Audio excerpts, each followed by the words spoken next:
हम पढ़ रहे थे यूपी पीसीएस आर ओ की श्रृंखला। इसमें सामान्य हिंदी का हम प्रश्न पत्र देख रहे थे जो 2021 का है, जो दिसंबर में हुआ था 2021 का। इसमें हमने 20 प्रश्न कर लिए हैं। आज हम देखेंगे 21 प्रश्न से आगे। 21वां प्रश्न है, जो ईश्वर में विश्वास रखता हो, जो ईश्वर में विश्वास रखता है उसे बोलते हैं आस्तिक। ये तो आपने सभी ने सुना होगा, आस्तिक, आस्तिक, अनास्तिक ऐसे बोला जाता है। तो आस्थावान वो होता है जो आस्था रखने वाला, आस्थावान। विश्वासी वो होता है विश्वास किए जाने योग्य, विश्वासी। यहाँ पर देखना योग्य होता है, विश्वास किए जाने योग्य। सत्याग्रह होता है जो आग्रह सत्य हो, जो आग्रह सत्य हो उसे बोलते हैं सत्याग्रह। नेक्स्ट प्रश्न देखते हैं, निम्नलिखित में विशेष्य शब्द है। तो विशेष्य कौन सा शब्द होता है हमने पता है। विशेष्य वो शब्द होते हैं जिसकी जिसकी विशेषण बताई जाए, यानी जिसकी विशेषता बताई जाए। यहाँ पर विशेषण लिख दिया, यानी विशेषता जिसकी बताई जाती है वो विशेष्य शब्द कहलाए जाते हैं। जैसे राम, गाय, घोड़ा, यानी जो संज्ञा शब्द होते हैं ना वो विशेष्य शब्द कहे जाते हैं। जैसे गाय काली है, तो काली तो इसकी विशेषता हो गई, तो वो विशेषण शब्द हो गया काली, और विशेषण शब्द हो गया गाय, यानी गाय की विशेषता बताई जा रही है। और विशेषण शब्द हो गया संज्ञा सर्वनाम की विशेषता बताने वाले शब्द विशेषण कहलाते हैं। जैसे काला, मोटा, सुंदर। जैसे गाय सुंदर है, घोड़ा मोटा है, राम काला है, राम मोटा है, इस तरीके से। तो ऐसी विशेष शब्द कौन से है, तो मानस। तो मानस विशेष शब्द है। विपन्न, विशिष्ट और वादी विशेष शब्द नहीं है। नेक्स्ट है, अनुग्रह का उपयुक्त विपरीतार्थक शब्द होगा। तो अनुग्रह का होता है विग्रह, अनुग्रह का क्या होता है, विग्रह। तो आग्रह का होता है अनाग्रह, परिग्रह का होता है अपरिग्रह, संग्रह का होता है विग्रह। ठीक है। प्रश्न संख्या नेक्स्ट देखते हैं, इनमें विलोम शब्दों का एक सही युग्म है। तो विलोम आपत्ति, विपत्ति ये नहीं होता, गणतंत्र, जनतंत्र भी नहीं होता, अवरषण, अनावर्षण और आद्रत, निरस्त ये सही है। ठीक है, सही युग्म पूछा है तो ये सही है। आपत्ति का होता है संपत्ति।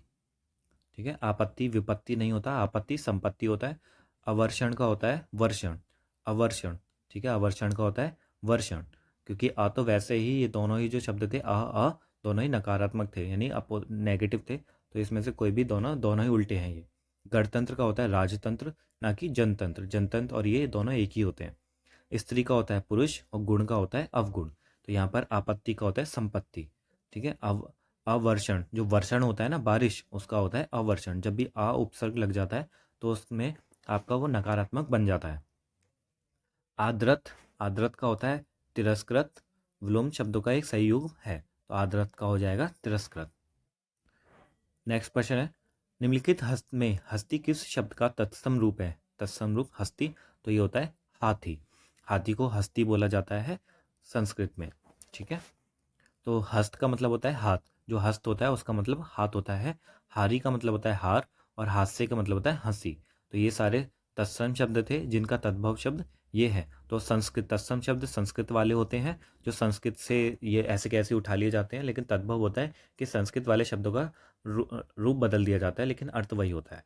तो जैसे हस्त हो गया, हस्त संस्कृत का शब्द है और जिसका मतलब होता है हाथ, हस्त हाथ। और हारी का होता है हार, हास्य का होता है हंसी, और हस्ती का होता है हाथी। नेक्स्ट क्वेश्चन है, आधुनिक का विलोम क्या है। आधुनिक का होता है प्राचीन। ठीक है, आधुनिक का होता है प्राचीन।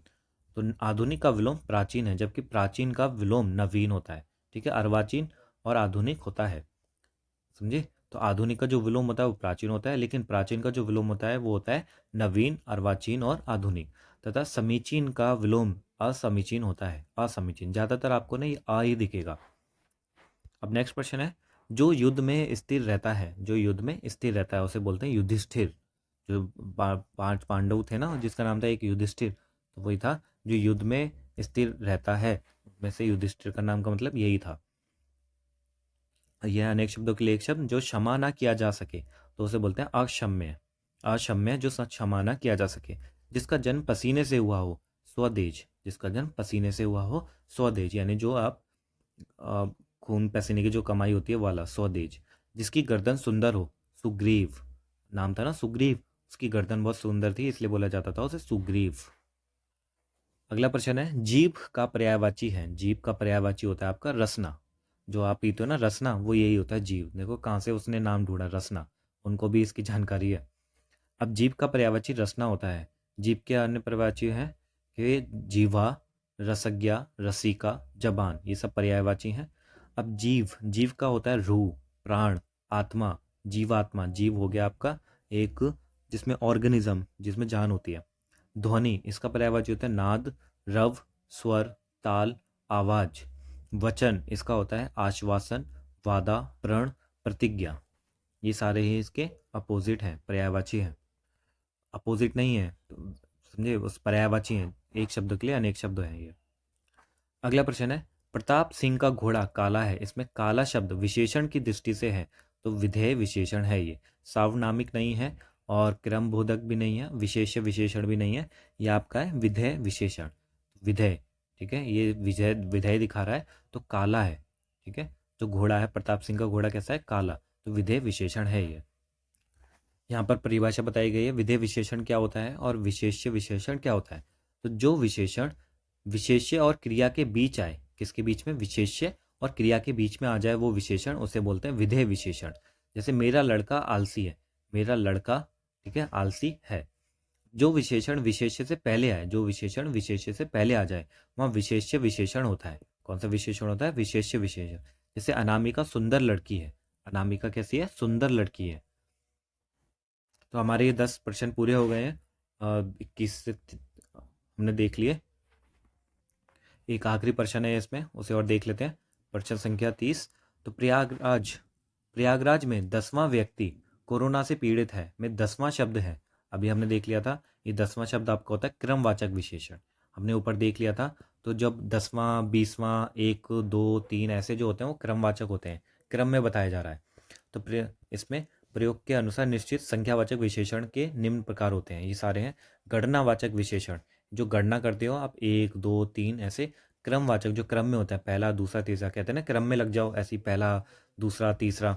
आवृत्ति, ये भी हमने ऊपर देखा था, दूना, तिगुना, चौगुना, 10 गुना, 5 गुना, ये सारे। समुदायवाचक, जो समुदाय होता है, दोनों, तीनों, चारों। और प्रत्येक बोधक, प्रत्येक बोधक में कहता है प्रत्येक, हर एक, दो दो, ये सारे आपके होते हैं। इन्हें याद कर लेना अच्छे से, संख्यावाचक विशेषणों के ही रूप हैं ये। तो गणनावाचक, क्रमवाचक, आवृत्तिवाचक, समुदायवाचक और प्रत्येक बोधक, ये सारे हैं। ये हमारे हो गए हैं अब 10 सवाल पूरे। अब अगली वीडियो में देखेंगे 31 से नेक्स्ट 10 क्वेश्चंस। तो चलिए मिलते हैं अगली वीडियो में, तब तक के लिए बाय बाय।